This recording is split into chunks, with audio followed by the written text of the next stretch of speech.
qui amène une autre idée très importante, à savoir que la monarchie était ce qui permettait à la France une continuité stratégique et politique qui a permis justement avec les Capétiens d'arriver à cette politique,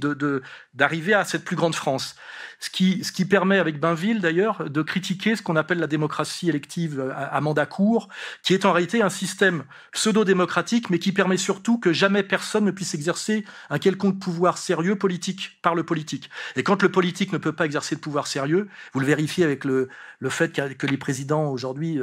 restent 5 ans au pouvoir, passent la moitié du temps en pré-campagne et sont obligés pour accéder au pouvoir de faire des promesses à peu près à tous les lobbies. Et donc tout ça est au détriment d'une stratégie à long terme. Vous vérifiez que c'est finalement retirer au politique le pouvoir politique, et quand vous retirez au politique le pouvoir politique, qui a le pouvoir en réalité? On le sait aujourd'hui et on le sait historiquement, c'est la banque, c'est l'argent. Donc la démocratie, en réalité, qui se présente comme au service du peuple et égalitaire, est en fait le masque du pouvoir de l'argent, et l'argent n'est pas le pouvoir du peuple, c'est même son contraire. Ce qui permettrait aujourd'hui de comprendre pourquoi la Russie est un pays qui redevient une puissance, parce que Poutine a réussi justement à contourner ces exigences et ce piège de la démocratie élective. Et ce qui amène à un paradoxe intéressant, c'est parce que justement Poutine arrive à échapper aux injonctions démocratiques qu'il peut mener une politique au service de son peuple et de son pays, qu'il a redressé totalement.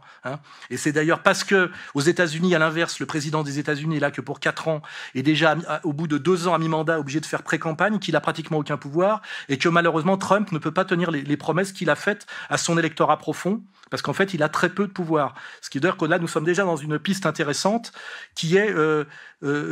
qu'est-ce que c'est réellement que l'intérêt, quel régime est dans l'intérêt du peuple? Finalement, avec le recul, avec les écrits de Bainville et avec ce qui se passe, on peut dire que peut-être finalement, la monarchie, malgré ses apparences, était peut-être plus dans l'intérêt du peuple que la démocratie élective dans laquelle on est aujourd'hui, qui est peut-être la plus grande escroquerie démocratique qui ait jamais pondu, finalement, les banquiers.